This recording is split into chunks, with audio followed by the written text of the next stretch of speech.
Hey, everybody. Welcome to episode 5. Tonight, we're going to be talking with Scott Satterlee. He's got a lot of information that he's going to give out. We're going to learn a little bit more about what he's doing. He's had his hands in a lot of things lately. First off, I want to thank Benchmark Barrels. They're one of our sponsors right now. Just kind of give them a shout out. According to Benchmark Barrels, use the highest quality 416 and 44140 carbon steel in the production of their product. They also double hand lap, which is something a lot of companies don't do nowadays. We've had on teampoi.com, we just had a review from one of our reviewers on it. They're phenomenal barrels. If you want me to read more on that review, go right ahead, teampoi.com. I want to thank all of you, like I always do. Appreciate y'all tuning in, whether it's on the podcast or whether it's here live with us on YouTube or Facebook. We really appreciate you coming on. We're excited to talk to Scott. I mean, he's been working on a lot of different things. There's a few matches that I and Team POI are going to go to this year that he's putting on, and we always look forward to stuff that Scott puts on. And it just makes it fun. Anyway, Scott, without further ado, let's introduce you to some of these newer shooters, some of the newer people that don't know. We have a lot of, new shooters trying to get into it, a lot of hunters, different things. So they're trying to understand maybe how they can get more involved in some of these matches. And I think they'd be really interested in the way that you format your matches. But let's have you introduce yourself first. Okay. Hey, guys, I'm Scott Satterlee, and I've been retired for about 4 years now from the military, and I think I have 6 jobs now instead of 1. So keeps you busy. Yeah, I see open space in my calendar. It's like, I can put some stuff there. But right now, primarily I'm with I'm a brand ambassador for Night Force, Modular Driven Technologies, and Savage. And then I'm the director of match operations for the NRL. And then I've been working with the international crowd as far as trying to get an international governing body. And most of that's just to get, if they have a governing body, they can do a sport. So it turns into a sport instead of, paramilitary training. You see guys out doing PRS stuff in Ireland, and the next thing you know, they're getting arrested for it. So what this does is it gives them a governing body so that they can, start doing stuff like what we're doing. And it's neat to see that. And then of course, I like to run matches, stuff that's a little different than, your normal NRL or PRS style match. Yeah. So that's kind of what I've been up to. Yeah, you've been working a lot with Savage, doing some stuff through MDT. I noticed, what is TIF on there? Valhalla Precision or something like that? Yeah, in yeah. Ireland? Yep. Well, he's in the UK. Oh, okay. And it's Roundhouse, and then he also has another place that he's working on developing in northern Scotland, which is, kind of the Scotland version of Brian Morgan's place out at Hot Creek. It's just super high angles, long ranges, lots of wind. It's up close to the Arctic Circle. Actually, it's pretty far north. So looks like a neat place. I haven't been there yet.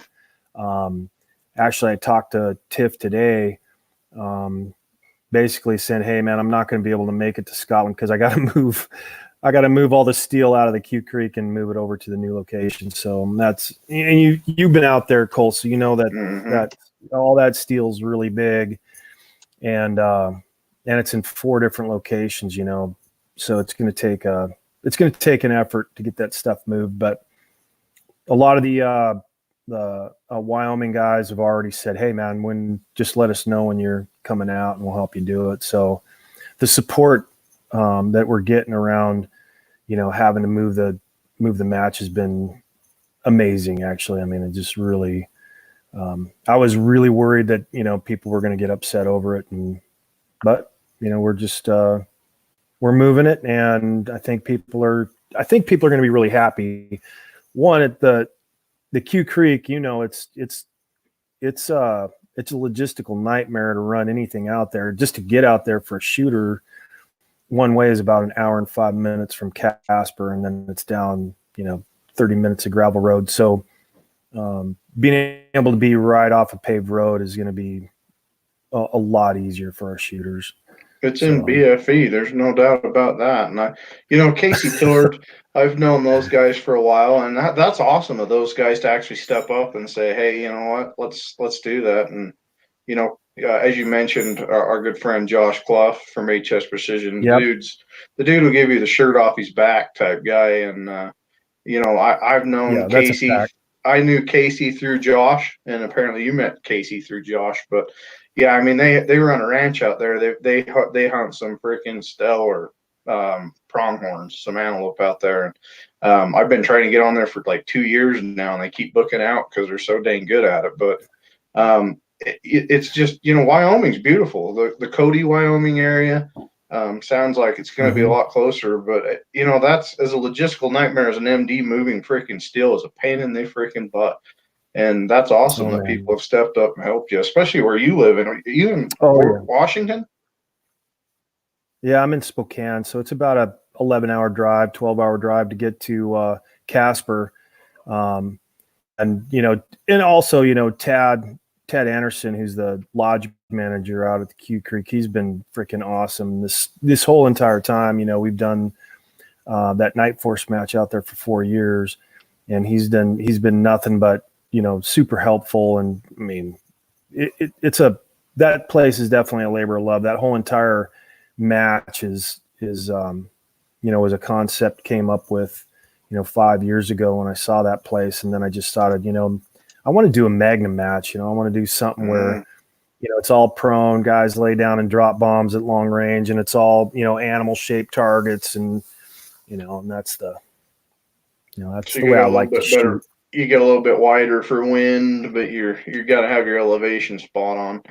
And we talked about that a while back. We talked about that a while back. A lot of people make fun of Coriolis and stuff, with depending on how it is, but and I even kind of giggled about it when we were in Vegas talking about it. But at those longer ranges, it does come into effect. I was at a range a while back, and this dude was shooting 500 yards with this old gun, and he goes, "Yeah, Coriolis can't hit at 500 yards because Coriolis," and you sit there and shake your head. But in this type of shooting, it actually does matter, and depending on where you're shooting within it.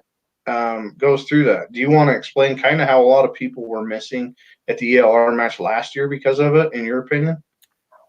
Yeah, we had, there's a pretty wide sector of fire for a lot of these staging areas. And you might have, it's like 4 mini matches. It's 4 areas of 5 stages. And one of the areas we shoot generally south. And that's, we all know that, you really just spin drift matters, but, your Coriolis really isn't really involved there. But 2 of the areas that we were shooting west, and most everybody, and to kind of describe these targets is that they're really favorable wind targets. I mean, they're antelope and they're elk and they're wide. Some of these elk they're probably a 2/3 elk, so they're 66 inches wide. At 2K, that's still a mil wide, and guys are missing on vertical. They're not really missing on wind, even though, Wyoming can get some pretty nasty wind out there and it can just come out of nowhere.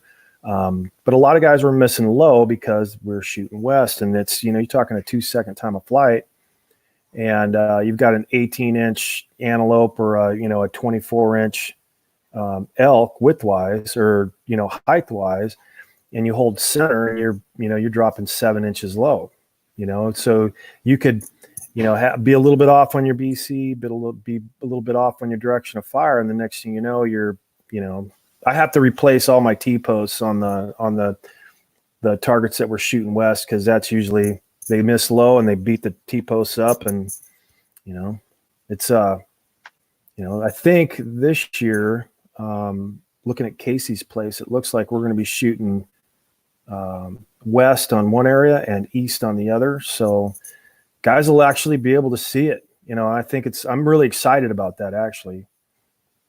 Just it adds one more thing into your thought process, because, this match is based a lot around hunting, and if you're not putting that thought process into ethically shooting your animal, depending on where you're at. I mean, it sucks because it's just one more freaking variable you've got to add to your data. But when you transfer this into hunting, I think it's something that has to be done, especially for the ethical, shot of the animal. And that's what's really cool about your match. Go ahead. Yeah, everything counts. When you start shooting a little bit further, some of the areas we were shooting had pretty significant angle. Angle being 15, 16 degrees, and then 1,500 yards. It starts to stack. All those little variables start to stack up. So you end up really having to keep track of everything. I know a lot of matches I've shot. As far as like PRS, NRL, we're going out, the average shot distance is about 550. I mean, that's just the reality of it.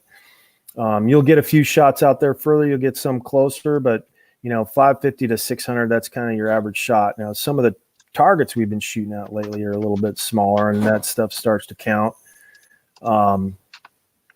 But the average shot distance at the ELR match is about 1,100 yards. That's the average. So you're going to have 50% of your shots are going to be further, 50 are going to be shorter. We'll probably extend that out a little bit this year. Not much. I think I've been creeping it out. I think the first year I ran it, the average shot distance was about 1,000, and then the second and third year was about 1,050, and then last year was about 1,100. And I'm just, and we still had 6.5s and 7s, and this actually do pretty well out there. Mitchell Fitzpatrick from AB did really well with his 338 enabler. And I think the different in the format where your first shot's worth a little bit more, and then you get, so the way the format is that if you connect with the first shot, you get 2 points and you automatically just go to the next target. So you're not burning the barrel up. I'm not forcing a second engagement. But if you miss the first shot, you get another opportunity at it. And then if you hit it, it's 1 point. And then either way you're going to the next target. So I think guys really enjoyed that format. It kind of amped up that, the importance of that first round. And guys were paying attention to it more. And I think what was happening, we went from about 160 rounds for the course of fire the first couple of years to last year. I think the winners were right at 100 or a little less. So good. I got you.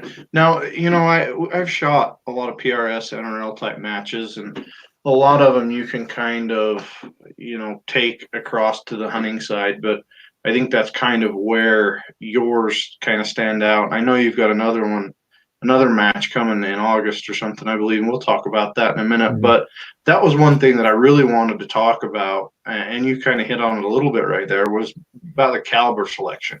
Now, a lot of guys have it in their head that they need a Lapua or they need some giant freaking high recoiling rifle to shoot, this 1,100 yard. I see it all the time. Like, oh, I've got a 6.5 Creedmoor. I can't shoot past 900 yards or whatever that is. And that's, completely false because I've seen it happen a million times. I've done it.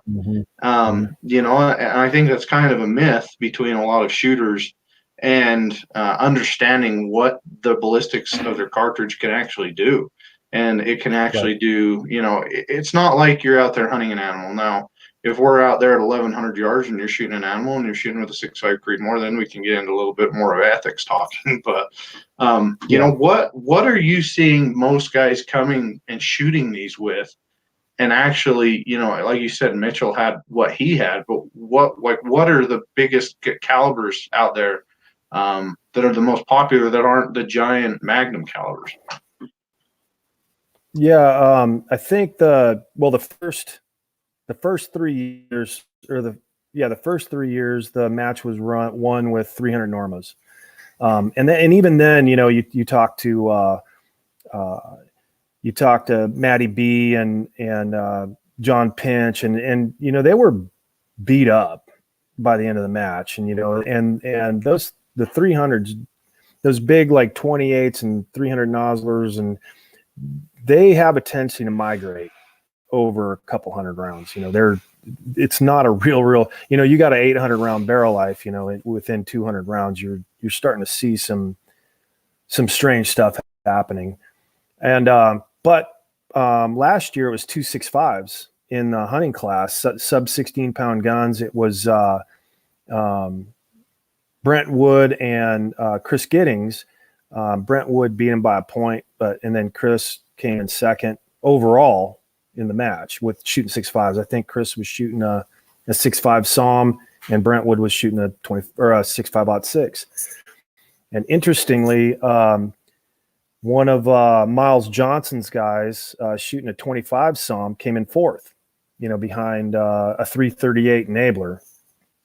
And I think what we're seeing is, and I think the biggest equation here is ballistically the difference. There isn't that big of a difference between the 338 and a 6.5 out to 1,500 yards. You don't really see the Enablers, the big 338s with that bigger BC. You really don't see them carrying away with or getting a really big wind advantage until that 1,500, 1,600, 1,700 yard mark. So, and we all know most of our matches are won on that mid range anyway. If you catch a couple extra, first round impacts at the longer distances, but you don't see where the bullet went in some of the shorter distances, because you're still moving under recoil, then you're not able to make a good decision for that second round hit. And I think that's where it really comes down to, is those guys that are able to see where the bullet went and they're able to make an adjustment and get that second round, that 1 point, instead of taking a 0 on a target, they're getting 1, which I think ends up being the match, really, Right. And then you were talking about, yeah, go ahead. Well, a lot of shooters, you ask them, okay, where did you hit on that last shot? And they look at you like, well, what are you talking about? Well, didn't you see where your bullet went? No, I didn't trace that. And that's what a lot of shooters need to understand, is understanding, getting the bullet where it needs to go, but also watching the bullet where it's going to make corrections after the fact. All these giant bullets now that are like a freight train going through the air and everything are great, but it doesn't do you any good unless you knew, were you three tenths off? Were you even in the sight picture? Where were you in that shot, to be able to read and react? And that's why I keep coming back to how important, little matches like this are to help you be a better hunter. I asked a question in the podcast group the other day, why are you even listening to this podcast? And a lot of them are like, well, I shoot to be a better hunter. And, a lot of us do that to try and be better, to try and understand if you run up to a target and you've got tall grass, how to get above the grass, different things like that. Now with your ELR match, I was there for the first day, but I didn't really get to stay and see all the rest of it. But are you guys always on your stomach? Are you guys trying to elevate yourselves? How do you guys usually do that? Well, it's what I call hunting prone. So it's not, the positions are unique. You really need kind of a bipod with multiple levels. And, I seen a couple guys trying to bring the big, kind of F-class skid bipods, and they just can't get the gun level. And then it slides around and moves around because we're shooting off of rocks. And it is prone. It's all prone. It's, every single one of those positions can be had with a rear bag and a bipod. And you don't need a crazy bipod for it. An Atlas, a Harris, SkyPod works. But again, it's, it's prone, but I call it junkie prone. It's not the best, possible scenario. So my dog's going nuts anyway. But yeah, and you got bushes and cactus, and it's a neat match just because, it's like, wow, I didn't know prone was this hard. So yeah. Yeah, you're like, well, I can't, you're not, when you're out hunting, you can't just throw a mat down and roll out and be all nice and comfortable. You've got to make yourself comfortable, and then you can, what's nice is you can hopefully be second or third to where you can watch the guy in front of you get beat up first, so you can see what not to do, right? Yeah. So, I do my best to try to so pull the cactus out and stuff, but yeah, I'm an asshole. I'll just leave it, see how people react to it. It's like if you're gonna go out and you see that giant buck, you don't care what you're gonna lay in. You're gonna lay right in the middle of it and worry about the cactus later. We've all been. If you're a that's hunter, you true. know what I'm talking about. Yeah, you're gonna run up there and oh shit, here we go.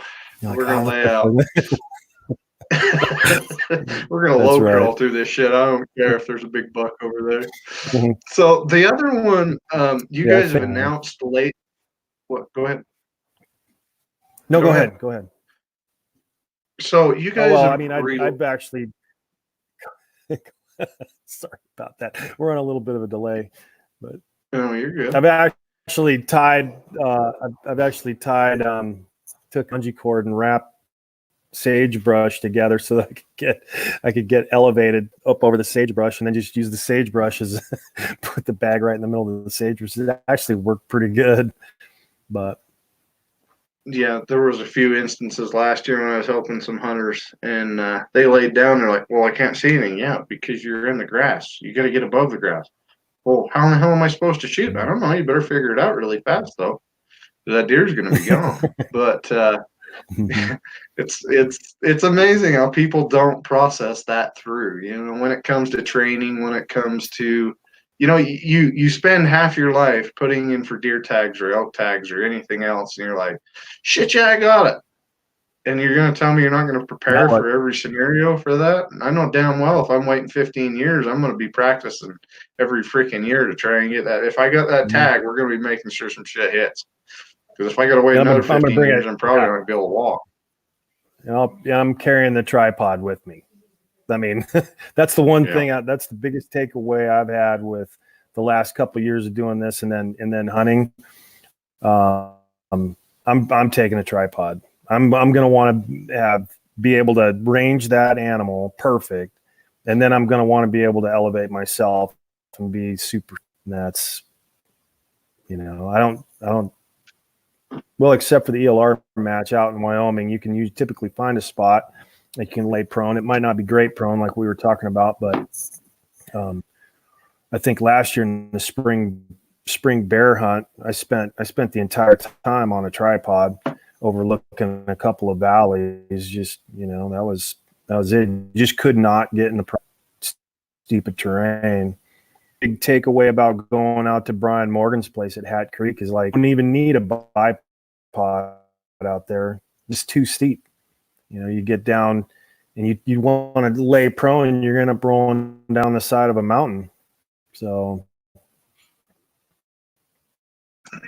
Yes, Travis just texted me and goes, our audio's messed up. I don't know what it is, but can you hear me all right? I can hear you fine, yeah. Can you hear me? Yeah. Can you hear me? Yeah, I can hear you. Oh. Yeah, he said there's a huge echo when both of us speak. I don't know what it is because I don't hear it. That's weird. I don't know what's going on. Do you hear an echo on your end? Nope, not at all. All right. I don't know what the hell we're doing. I'm no freaking audio technical individual. So, the next thing I wanted to talk about, what?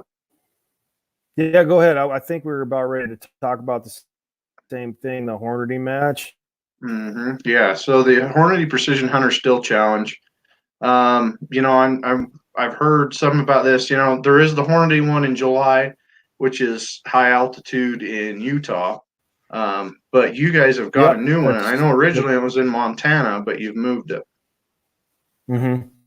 It's and I shot that match. George Gardner and Brian Sykes put it on last year for Hornady. Awesome match in a killer venue. I mean, it's remote. It's remote like the Q Creek, but one of the neatest places in a long time. George and Brian did a really good job on it. And that's kind of your standard PRS match, a field fire match, super neat, stumps, junk to shoot off. It was cool. The Hornady Precision Hunter Steel Challenge was a concept I took to Neil. I wanted to be more hunting focused. And its stage is, this is a blend between, Zach Smith Steel Safari and Ryan Castle. It really is. I'm not creating anything. 2 matches, a couple of my favorite matches ever. I'm just blending them together. So guys are going to get, they're going to be in a holding area, back behind, shooting the targets left to right or near to far. And I'm going to have an orange cone next to, at least they can get started on their sector fire, and they know it's going to be either right of that or further. It's to find them, laze them, age them, and it's going to be kind of realistic hunting ranges, 1,000 yards and in, be 12-inch diamonds, which kind of represents a mule deer. I mean, you get a little bit more width, I think, with a mule deer or antelope or elk. It's a little bit small for an elk vitals. It's pretty good for a mule deer vitals representation. It's a little bit big for an antelope, but I look at it as, this is how guys are going to be able to test their procedures. I get down, I find something, I gotta figure out where it is, I gotta figure out how far it is, and then I have to build a position. And that's it. I mean, I just think that's the direction I'd really like to go with a lot of stuff. It really involves like your SIG, your Zy, Leica, all these new kind of lasers, bino laser, ballistic solver combo. I mean, it what it does is it really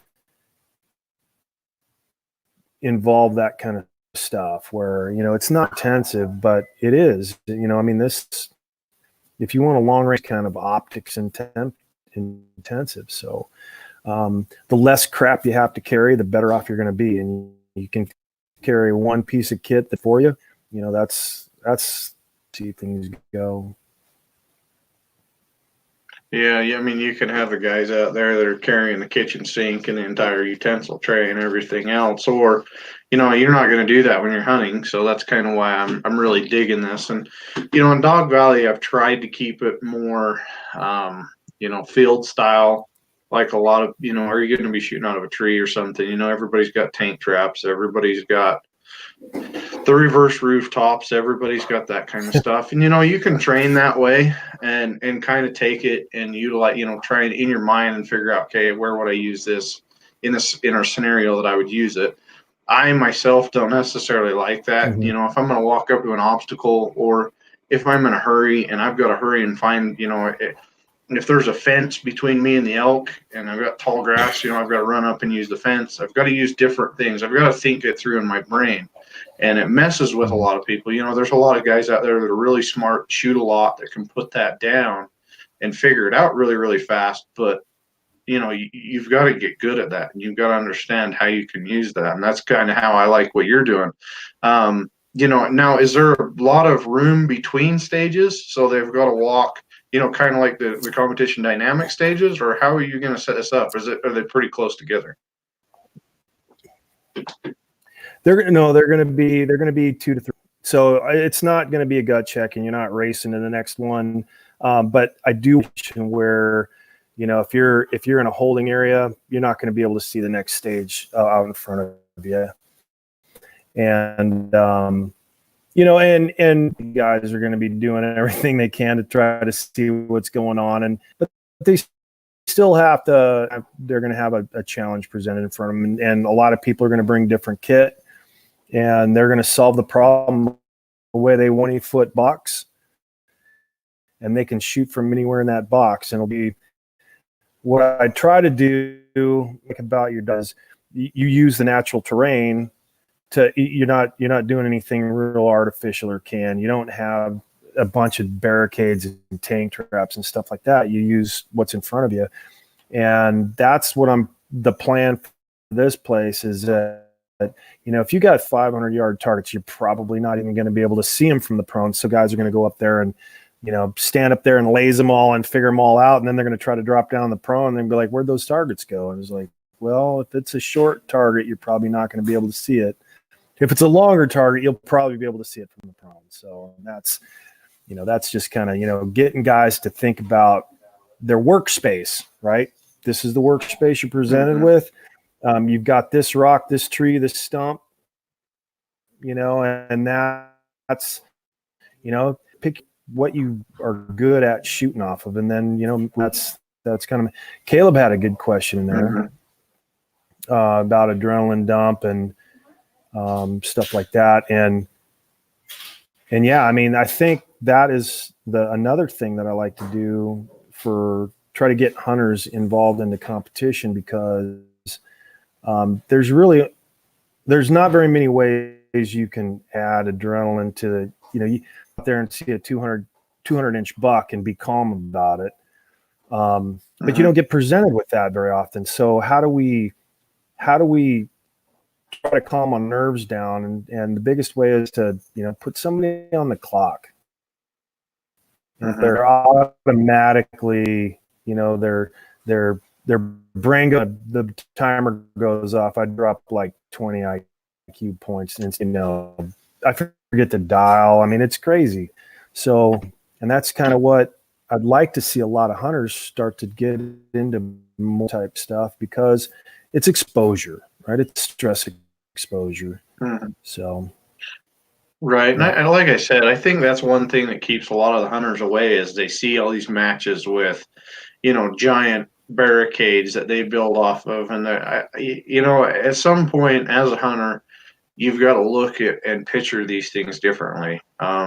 You walk up to a barricade and you're like, okay, now in my brain, this is like me walking up to a tree, or this is me walking up to a fence or something else, and then try and mimic it in your brain. Okay, this is what I'm going to do when I go through this, going through dialing, going through all the little things like you just said, because it's amazing how many times, I'm no pro, but it's amazing how many times I've walked up and I'm like, shit, I forgot to zero up from the last stage, or I didn't check it. I've had that happen before in my pack, because I'll drop my gun in and it revs one of my turrets, and I'm not paying attention to that. And then I go to squeeze off a shot and it goes way the hell over the elk. And I'm like, what did I do wrong?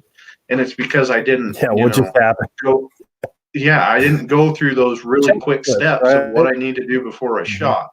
And that's where I'm kind of excited about this. And I didn't really know about your Hornady Precision, the Hunter Still Challenge. I'm going to try and come out and at least shoot that. If not, I'm going to come out and bring the short bus and screw with people, because that's what I'm good at doing. But no, I'm excited about that. And I think this is, a way that the industry is growing. Everybody's like, well, the long range side of things is growing so dang fast and so much that we might be getting away from some of the basics of utilizing, the average stuff that you would use every day. Are you going to see this scenario, or are you going to see a spinner scenario in real life? No, probably not. But that's what's cool, and that's what's exciting about some of the stuff you're doing. Now, is there anything else that you've been working on that you want to talk about?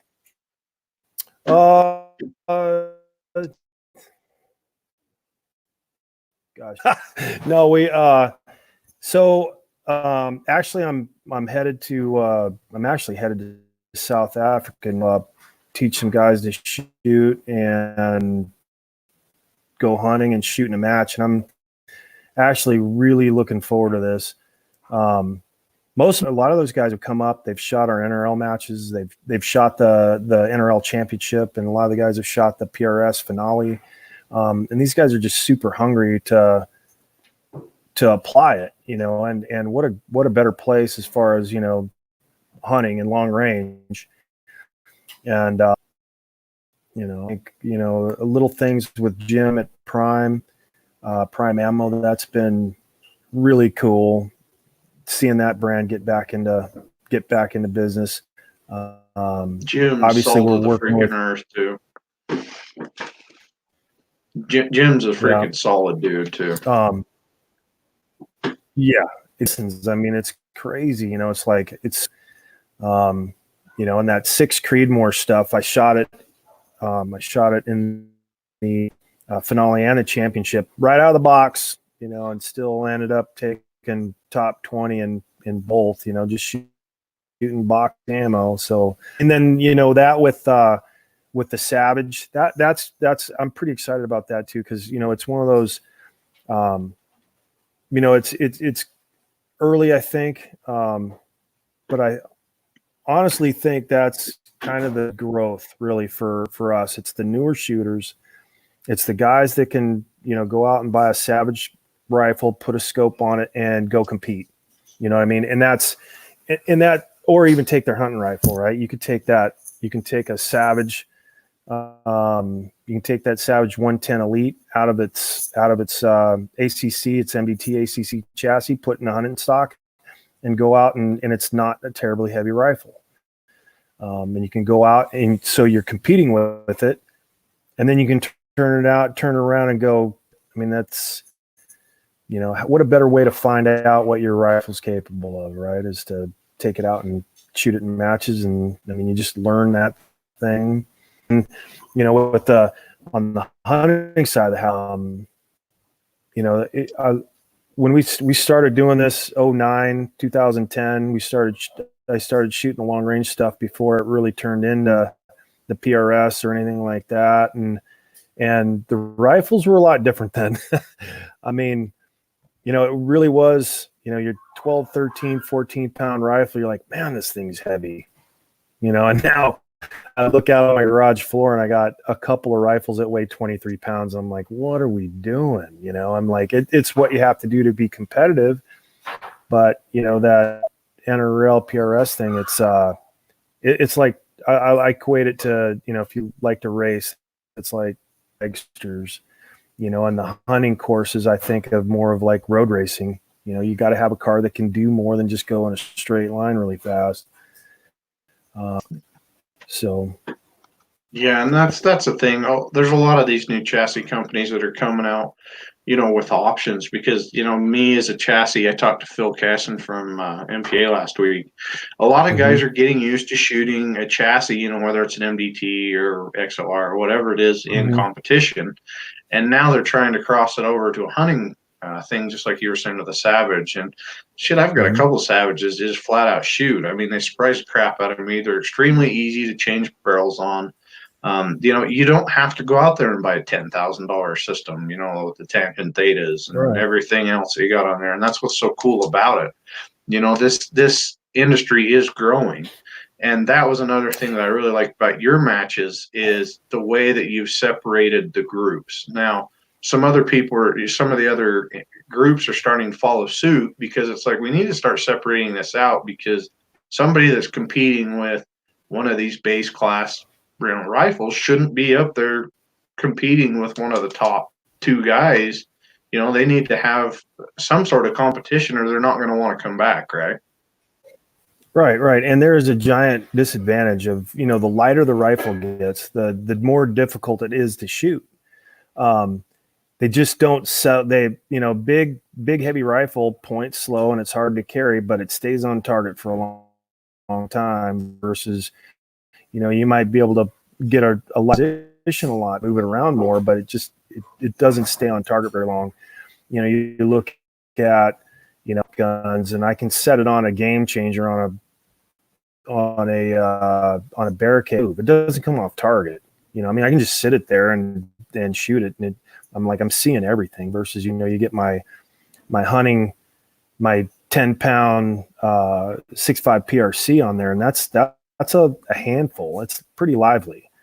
So it just keeping it on target before even, it's just not, and that's kind of what I'm trying to do. I'm trying to look at weight of the rifle.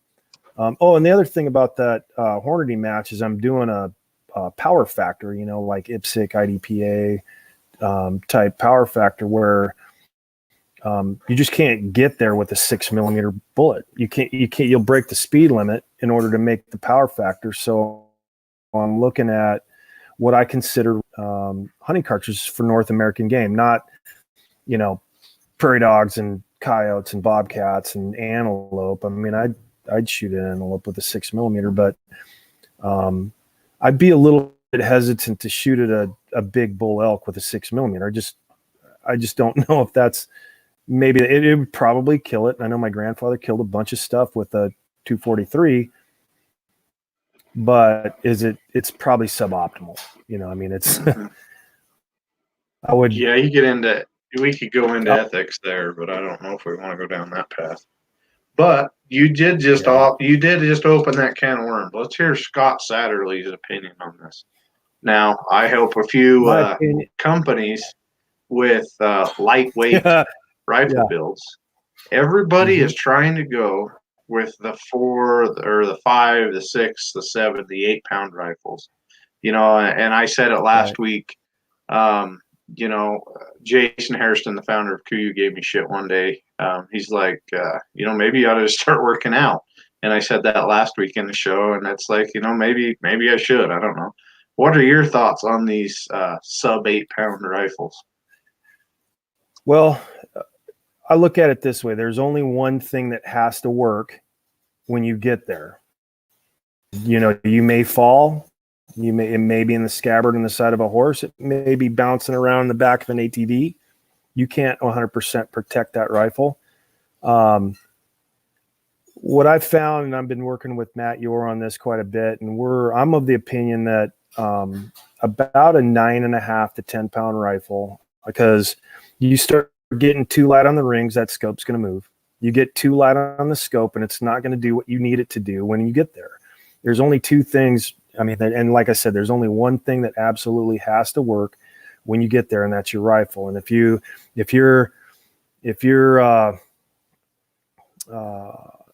it's not durable enough to survive a fall, or being ridden aside or set down, falls down, you set it up against a tree and it falls over. And if it doesn't survive that, then, I mean, you're wasting your time being out there. The way I look at it is I'll get lighter boots, I'll have more socks, lighter boots. I mean, you got guys out there with 3-pound boots, instead of 2-pound boots. And every time you move your leg, you're moving an extra 3 foot-pounds. You get 2-pound boots, you wouldn't even notice it's a 9-pound rifle. So it doesn't make sense to me to keep going lighter and lighter with a rifle, because they're harder to shoot. You try, putting a 7 or a 28 nozzler in an 8-pound gun, and most people aren't going to be able to shoot it very well. And they're not going to be able to shoot it very well because they're not going to shoot it enough to actually get good at it. So, and that's kind of my opinion on it. And then as far as like ethics go, I know guys talk about energy and all that other stuff. I look at velocity. I plan my hunt around velocity, and I try to keep it above 1,800 feet per second. So, and that's, and then I tack the animal based on what bullet I'm shooting. If I'm shooting a really hard bullet, something that's very bonded and I know it's going to hold together, I'll attack bones. But bullet, I'll probably go after hardest. That's just kind of how I go about business. So we'll see. I'm taking a bunch of 142 ABLRs to Africa, and we'll see if we can kill African game with the 6.5 Creedmoor.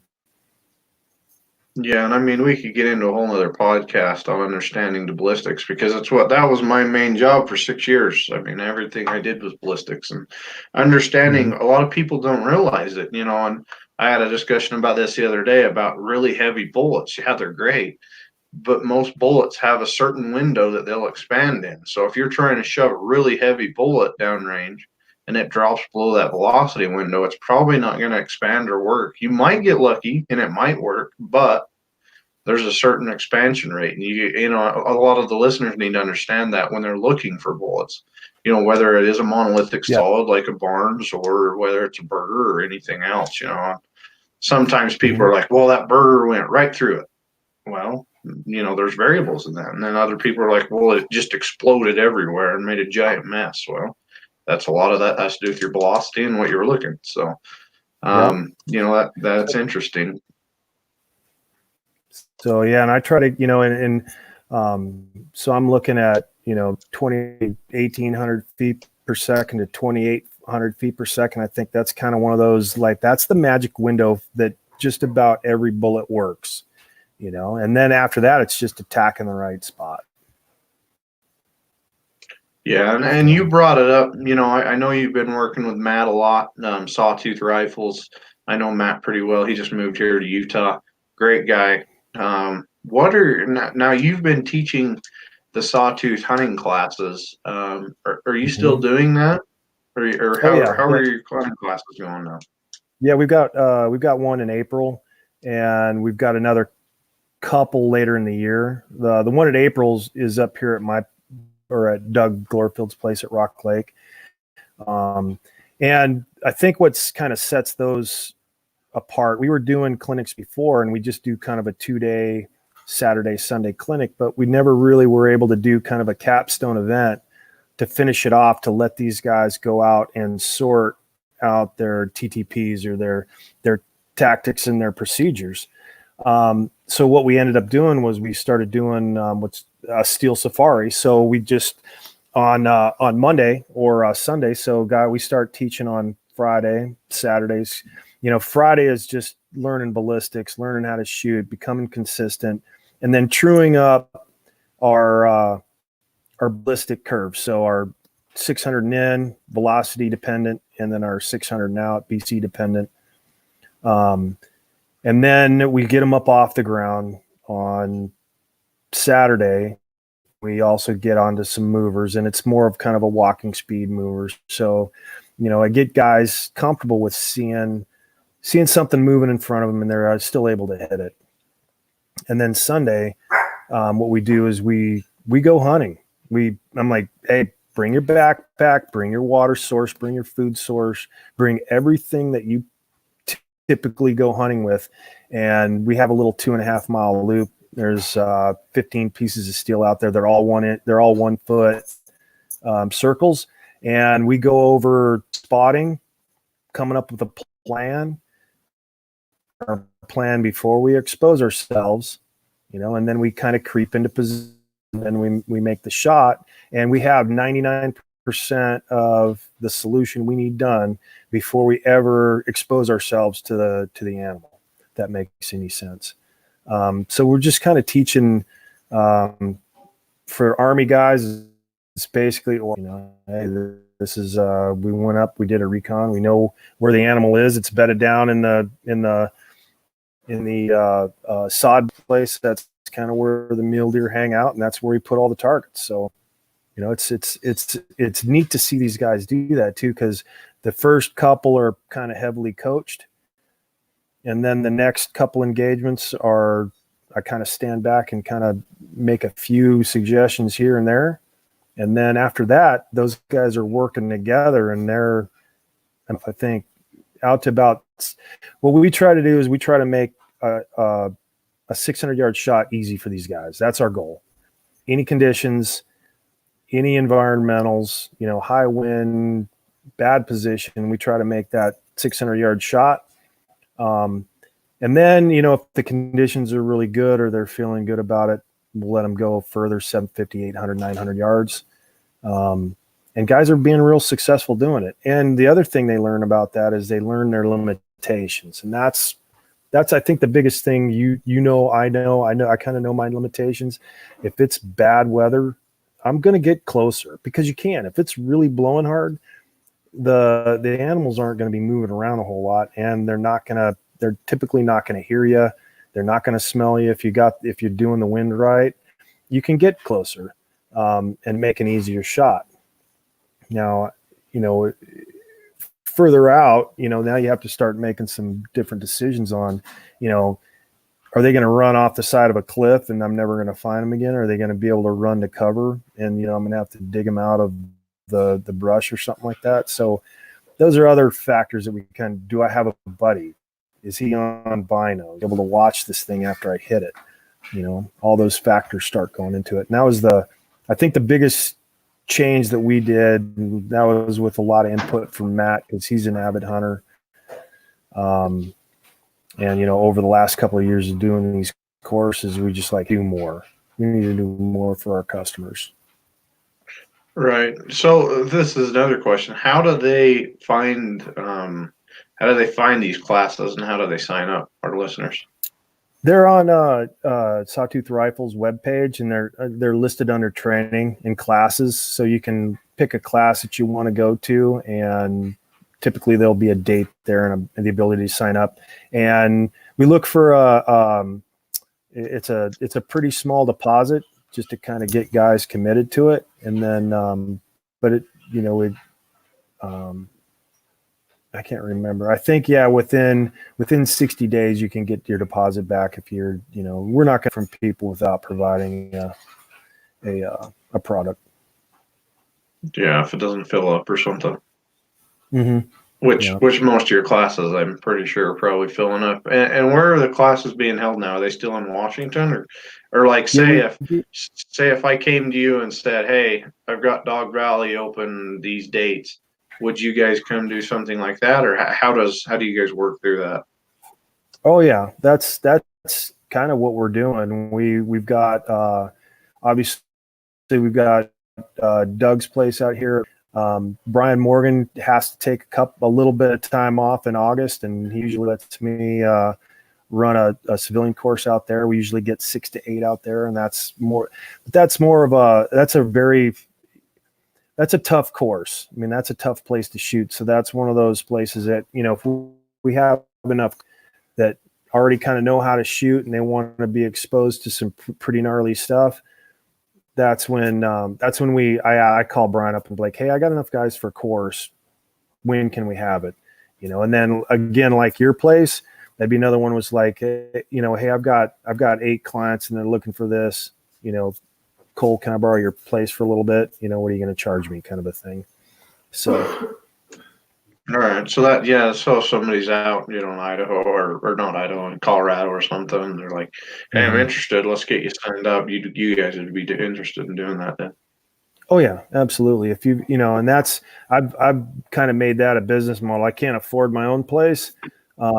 So if guys have a place that they like to shoot and they've got buddies that want to learn how to shoot, I typically come to them, and it saves them a bunch of money that way too. So, because if they've already got the place and they're staying at home, I'm paying for my own travel and meals and lodging. So, I mean, instead of paying for 6 or 8 guys for meals and lodging and travel, now they're only paying for one. So it actually works out pretty good for our customers that way.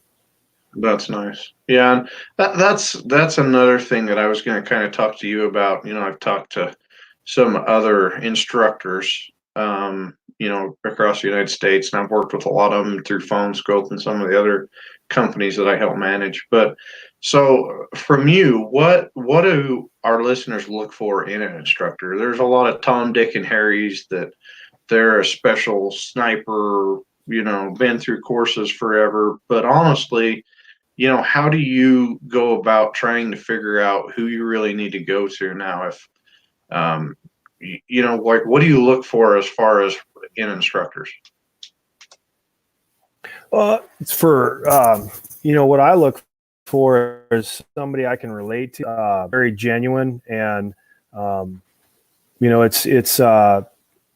look at personality more than anything. So, like I still go to Brian's place. I learn more from that guy in like 10 minutes than, I don't know why. It's just, and that's one of those things. It's like, he's a phenomenal shooter, but he can just really convey the ideas across the entire spectrum from me, who I've been shooting for a long time, to, right out of the box. "Hey man, I just bought an RPR and I want to learn how to shoot." Awesome. Come on out. And he can give the, the other thing I like to try to do is, if I've got a pretty diverse crowd, Matt comes out, he's got a different style of teaching. Doug, typically, he's awesome dude. He has a kind of a different style of communicating. So we typically one guy, I might put the information out as kind of the primary guy. "Hey, this is what we're going to work on. This is the real quick chalkboard." And that's kind of what I like to do too. I do a lot of table side or bench side instruction off of a white piece of paper. But, I don't really like to beat people up with PowerPoint, because I don't really learn that way. Some people do though. So, it's kind of all how their learning style. Yeah, you were in the military. We always called it freaking death by PowerPoint. You remember that shit, don't you? Oh yeah. Yeah. It's kind of like, you cannot touch private freaking Murphy's private parts. Yeah, those were always freaking fun. Yeah. So what did he say? So yeah. Holy shit. Well, them were the good old days. So for you listeners that don't know, Brian Morgan owns Hat Creek Training. Brian was one of the main guys down at Core Shooting Solutions. It's now Altus down in Florida. He moved up to the high elevations of Idaho. He and Misty did. Great people, freaking wealth of knowledge, just like Scott said. And if you can ever get into one of his courses, which he's usually booked out a long way, he would be a great one to have too, for especially like if you're going on a ram hunt, something high elevation, steep shots, understanding the ballistics part of it. He is extremely good at that. And Scott can do it too. But, Hat Creek Training's a stellar freaking place. Yep. Yep. Yeah. It's, go ahead, keep going. No, I mean, I don't mean to. For some reason, we've got some sort of a freaking cutoff between the both of us. I don't know what the heck's going on. Yeah, it's a little delay. I don't know if it's on my end because I like hear you instantly, but then I'm hearing the words coming out of my mouth, and then I see what's going on my computer screen, and there's a delay. My internet isn't. It's not it's satellite. So I think there is a little bit of a. Yeah, you're a little blurry too, but it's all good. You're still beautiful. That's the first time I've heard that in a while. Oh hell. So other question. So we all know Tyler Franner, a good friend of mine, the NRL. What are you doing at the NRL now? Now we've got on the board of directors, we've heard that your name come up and doing different things, and of course you need something else to do like I do. What are you doing with the NRL now? Right now I'm doing director of match operations for we're kind of splitting it between center fire. Tyler, awesome dude, unbelievably good resource, and his passion is more on 22 side of the house, which is enormous. I mean, it's probably more than a full-time job all by itself. Over 50 clubs. We get probably 2 clubs a week. And the email volume on courses of fire and, rules, and it's incredible. I'm more on the center fire side of the house, and I kind of view my job as I'm trying to make match directors' jobs easier instead of harder, and really kind of gathering input from these guys, because without match directors, we don't have anything. We don't have a sport. We don't have a series. We don't. Guys that are willing to go out there and invest their time and energy and capital. I mean, it's I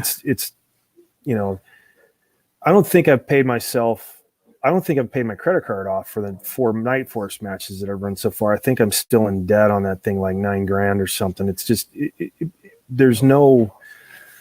So anyway, the way I look at it is I'm trying to get these guys to where I remove some of the administrative burden on them, yet still try to maintain their ability to run a fair match across the board, because we got to think about it from a whole entire country. Some clubs are have a lot more support, built-in support. Example, I think Las Vegas has, actually more people in it than Montana and Wyoming combined, for just the city.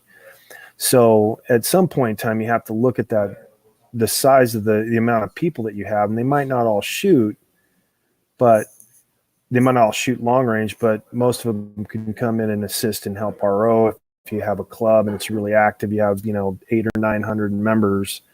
I think Doug's is one of the bigger clubs out in our area, and he has 200 active members. And 140 of those guys, and the other 60 don't, aren't long range guys. So, it's just tough. I'm trying to get to where we can grow as a sport, and still, be able to have a fair match, but take some of that administrative burden off of the match directors. And typically for most match directors, especially out where we live, finding enough ROs to run enough stages to have, less than 15 people squads, that's a chore. Especially like your Montana matches, like Chaz Bales. I mean, he would be lucky to find 7 ROs, and 4 of those would be family members. You know what I mean? Because he lives up there in Great Falls, and he's just, I mean, it's, I think that's exactly how it went down last year. And that what that does is that limits how many people you can have sign up. Because so I'm only going to get 10 ROs, so that means I can run 6 stages at a time. That means I can sign 60 people up, and we can finish before it gets dark. Right. That was one of the big reasons with that Night Force match. I basically made it. I assigned 2 squad moms per squad. They're guys I know they're not going to allow people to bully them or cheat.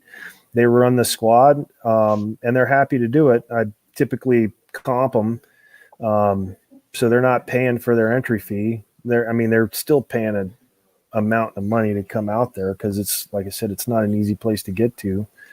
But for the first 3 or 4 years I ran that thing, I could get 10 ROs, and 2 of them worked out at the ranch. One was Diana, my wife, and then Matt Yor and Kevin and Nick, and at some point in time, these guys are just going to stop wanting to come, because it's not that they don't want to come. It's just, life happens,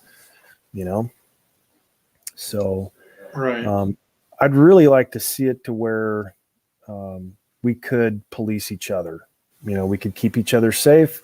We could call a fair match for each other, and we wouldn't have to worry about, anybody cheating. And that's the ultimate goal. I don't know if we'll ever get there. I hope we do, because I have faith in our shooting community that we can absolutely 100% do that. No reason why we couldn't.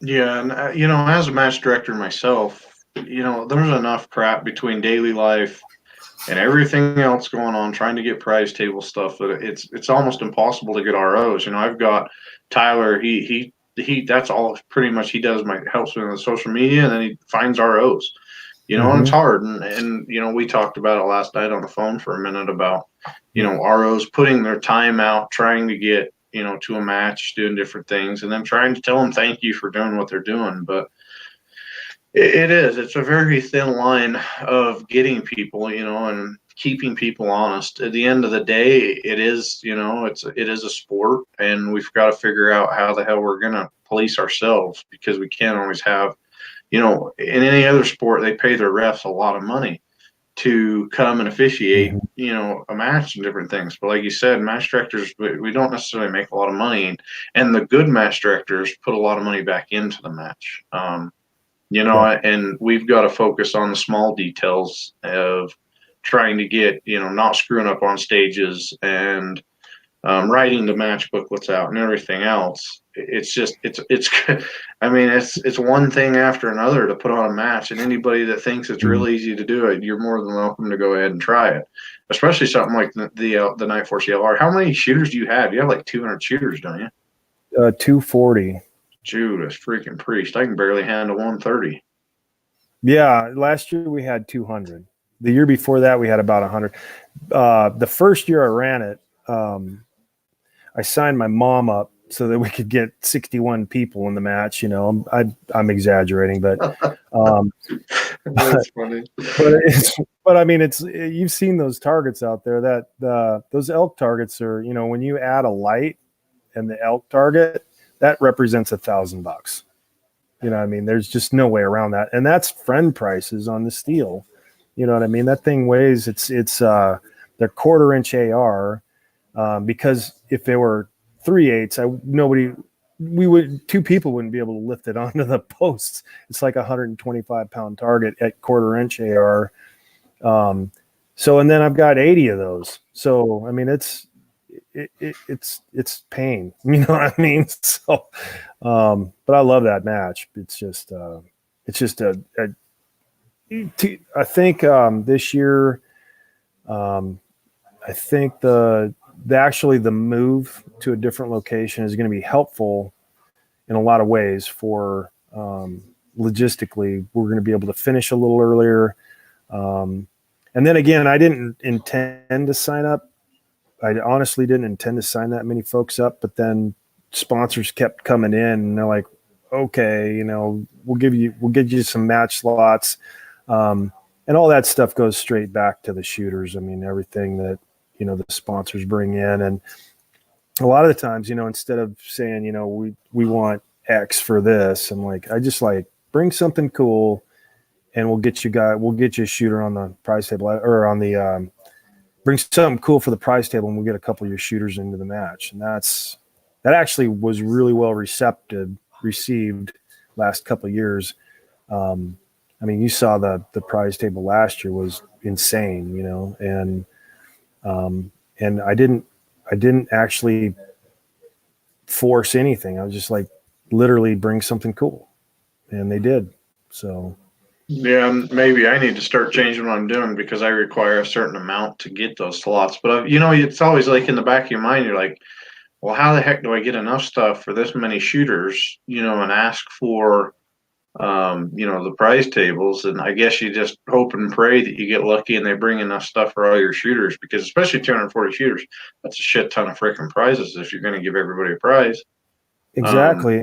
And but going to like, Dave Weiss or something like that that's making bags, I mean, it wouldn't make any sense. There's no way he couldn't keep the lights on if like, I know some of the going rates for a match slot's like $1,000, $15 worth of $1,500 worth of product or something like that. But there's no way a guy making rear bags and game changers and stuff like that is going to be able to afford that. That just doesn't make any sense. So it's like, man, just bring a bunch of cool stuff and we'll get you out there shooting, and that typically works pretty good. Then, the guys that, they're not Savage or Ruger or, Weatherby or something like that will be more apt to bring something, right? Yeah. Yeah. And it's amazing how many people you had out there in the middle of nowhere, freaking Wyoming last year. And it's just like, wow, that thing has grown a shit ton. It's just craziness. But, coming back to where we were talking about the NRL, the growth of the sport, between, 2000, 2010, 2011, whenever, everything started to become more group related, PRS affiliated, till now, it's grown 100%. Where do you see, the shooting sports going from here forward? Where do you see the next 5 years? 22 rimfire. That's exploding internationally. So, I've been shooting with a couple of the guys from Ireland, PRS Ireland, for, I think the first time they came over here was challenge, and we shot together, got along really well. And then they came back over in 2015. And then I went over there last summer, and that's growing. That's taken off. So honestly, I see the international. So you've got France, Spain, Germany, Latvia, Lithuania, all of the Nordic countries, Denmark, Norway, Sweden, the Viking series. You see guys like Marcus Olsen coming over here and coming in the top 20. I mean, the guys internationally, that's kind of the big growth. And then on our side of it, I see it as, I think the club series, the Border Wars, the PRS club series, and I've been a big advocate of that for a long time.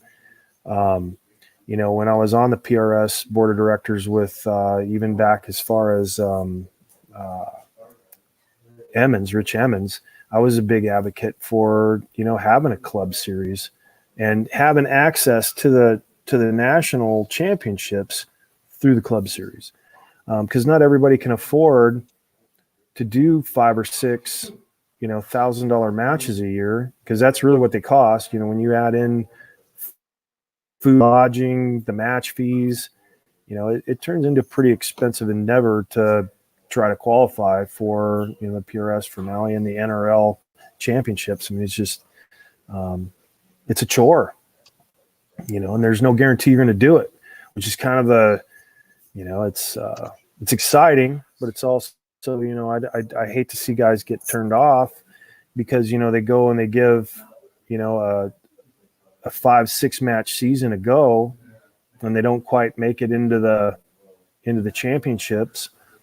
And I hate seeing these guys get turned away from the sport, because it's a financial drain on them, So I'd really like to see that Border Wars series take off. And I think that's where the growth is, honestly. That's, I don't really see, you see the numbers kind of flex, 100 to 200 shooters a year in both series. You see them go up, you see them go down. For the most part, we're kind of going up. I've been asked by quite a few match directors on the East Coast. They'd like to be able to do an NRL match out there too. And we're going to make room. So I think that's definitely the direction we're going to go. I think, and not in a manner we just want to offer a product to guys that want it. So, we're looking at kind of up and down the Eastern Seaboard, try to spread them out a bit, but it'll be one of those things where we need to have at least 5 or 6 matches in order for these guys to, be able to drive to and afford to want to go to Oklahoma or wherever we have the championships in, 2021. Right. And that's between family, like you said, between family, money, everything else, trying to get, balanced life and everything else. And then you just spend a bunch of money on a gun and optics and everything else. And there are, when I started, you were lucky if there was a match within, a day's drive of you that you could go to. But now it seems like there's one every weekend all over the place, and they're either PRS or NRL. And there's nothing against one or the other. I'm on the NRL board of directors, but, I know Shannon and those guys really well, and I have nothing against PRS, and they've got a great thing going for them too. And that's the thing is it's just, getting out there and being involved in it, and just going out and doing it. And coming back to the RO thing, and I've said this time and time again, if you're listening and you're kind of leery about what you want to do and understanding what you need to bring to a match, go RO, go help, offer your time up and go learn. I guarantee if you go spend a little bit of time, talk to the shooters, because the shooters will talk back to you, and go through a lot of that'll help a lot of you listeners out a ton with getting into this, and Scott's, on Facebook. I don't know if you want to get your shit blown up or not, but I'm on it too. And there's plenty of people that are out there willing to help, just trying to get people involved in this. And it's amazing how big of it's more of a family than it is a sport, honestly. There's so many people, it's like, shit, I don't care about doing half stuff, but I want to go see my buddies. I could care less sometimes about shooting a match. I just want to go see the guys or the gals, and hang out, and, the barbecues and the after parties and the bowling or whatever the hell it is. And that's what I really like about the NRL is how they've made it a lot more about the camaraderie stuff, and getting that. Cornhole's starting to be a serious thing. Well, shit, they got an ESPN channel. I mean, oh man. Well, no, I mean, I was just playing with the Oklahoma guys, Clay and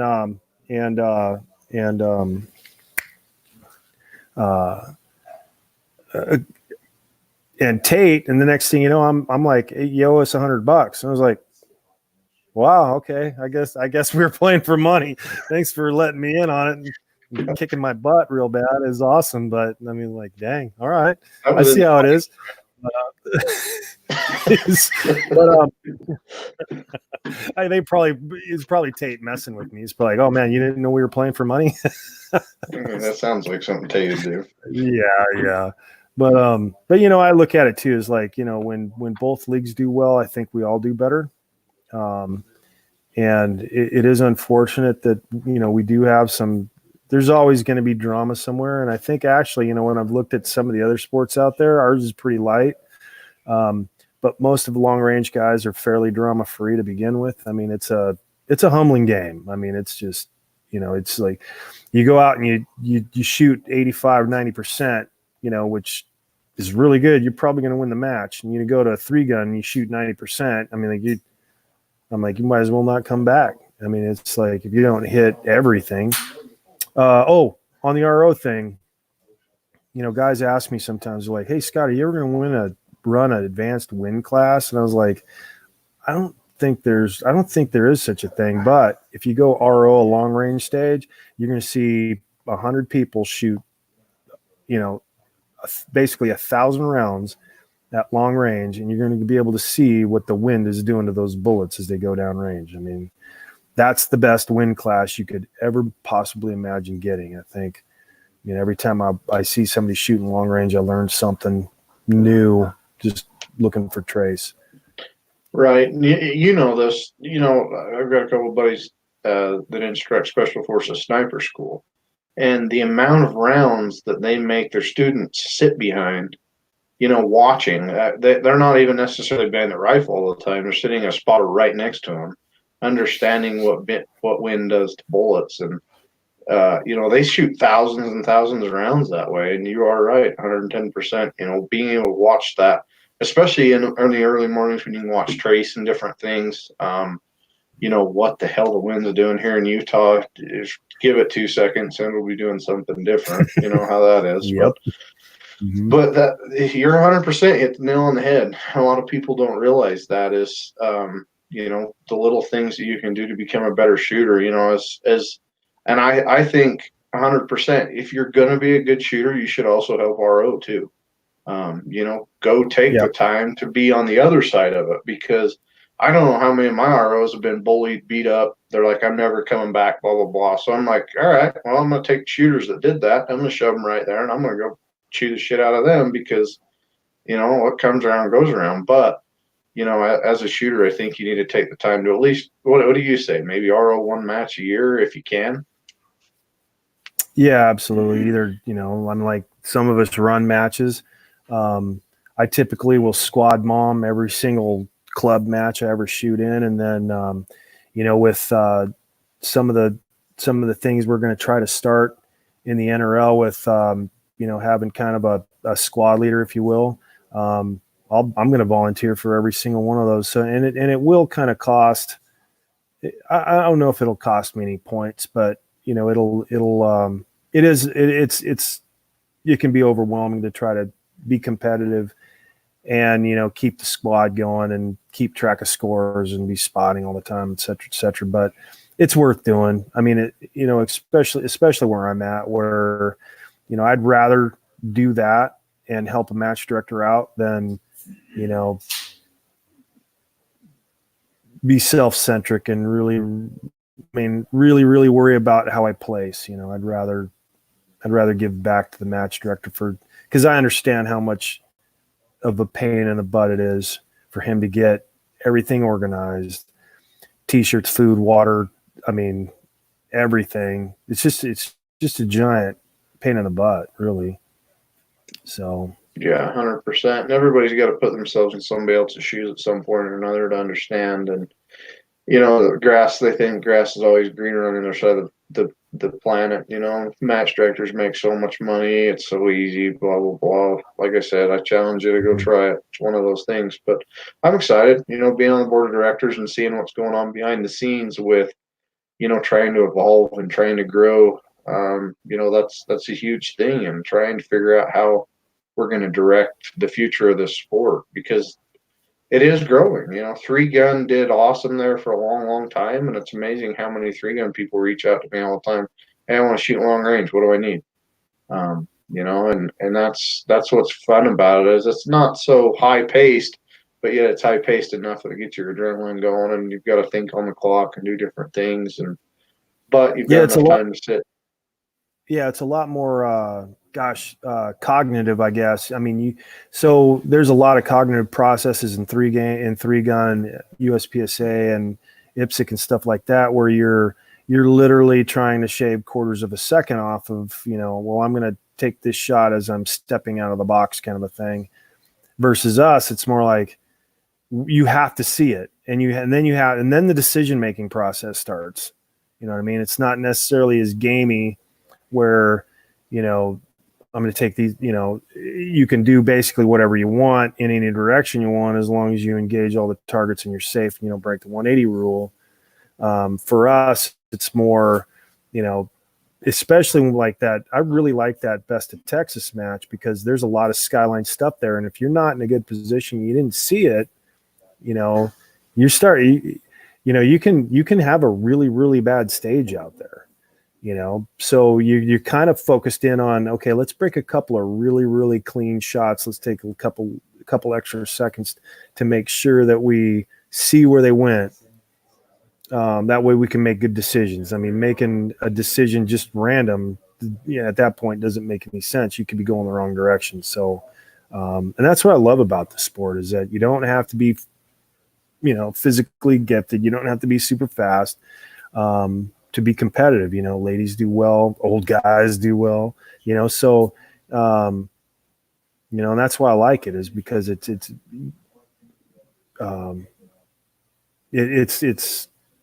got a little bit of for everybody. As long as you can see and think, you can do pretty well at this sport.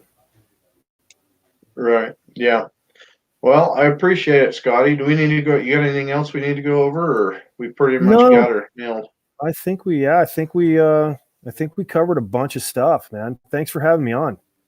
Hey, it's not a problem. And you know what? It's always good to, in a couple months we'll have you back, and maybe go over some of this stuff again. And, it always kind of soaks in, especially when it hits the podcast, people listen to it and they've got more questions and try and understand that. And, the NRL is going to release some stuff, I know, here in the next little bit, but the last thing that I want to try to do is I got one of those trigger cams, and we're gonna try to run it at the Idaho Gem State match, where I'm gonna kind of talk about the stage on camera with the guys, and then we're gonna put the trigger camera on my scope, and then we're gonna see how it looks as I shoot the stage, and I'm gonna try to talk as I'm shooting. We'll see how that goes. I don't know. Does it look like this one right here? Yeah, it'll look just like that one right there. And I'm going to try to, I'll try not to cuss too much while I'm shooting, but we'll see. We'll see how that looks. I think there's potential there for a pretty neat product.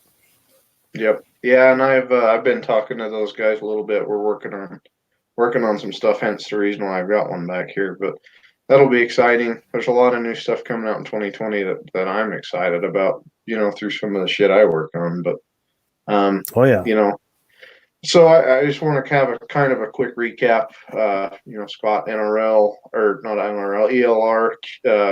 Now it's not Q Creek. What are you guys calling it now? The ELR Night Force T55. T55. Okay. The Tillard 55 ranch. Yeah. Okay. So the T55, that one's full. When does it open for the for the Hornady Precision Challenge? 1 March, 9 o'clock your time, so Mountain Standard. Okay. So you guys heard that. If that's something y'all want to try out, and it's going to be in right outside Grand Junction, Colorado, correct? Yep. Cameo Shooting Education Center. We've got the whole terrain park. So for you guys that have been out there and they've got the benches and the flat ranges, the bays and stuff like that. Well, they got another 2,200 acres on the mountaintops to the west of the ranch or the range, and we're going to use all of that. So, and we'll probably have for guys that I've got a bunch of wounded buddies and they don't all have legs, and and arms and stuff like that. So, I mean, you don't think that if you're, if you're missing a leg or something like that, I'll make accommodations for you to be able to go out there and shoot. They've got a bunch of, they got a bunch of Polaris Rangers out there, and we'll get you around. That's awesome. Yep. Next up is the Sawtooth rifles. Go on the website if you want to learn more about the classes that are taught. See if you can get one that's close in your area, or maybe you can set one up. Go through. Is it sawtoothrifles.com? Yep. Sawtoothrifles.com. Yep. Matt Yor. Okay. Dog Valley Precision. It's going to go up on November. I'm lost. March 9th. Feel a little like that. March 9th at 7 p.m. I tried to get it good enough to where everybody could be home, hopefully, and do for it. Last year it sold out in under 4 hours. We're extremely blessed. Hopefully this year we can change some things. We're moving it again. We move it every year, so it's a pain in the ass. But you know what? It's worth it when shooters can walk away. The last few years we've had a few stages that have kicked our butt, but I think we've got it figured out to where we can make it walk away from this one and everybody's happy. So hopefully we can get it going there. What's that? I always hear good things about your match too. Someday we'll have to move. We'll have to spread them apart enough to where I can go to your match and I'm not putting steel in the ground. I know how that goes. Yeah, because I wanted to go shoot NorCal with Vu, and Vu's like, "Hey, I got you slots." Son of a bitch. It's like, damn it, that's the weekend before mine. I don't have time for that. I wish I did, because I'd love to go shoot a NorCal match. That's a good match. That is a great match. Yeah. Freaking miss all the good stuff. Anyway, I appreciate it, Scott.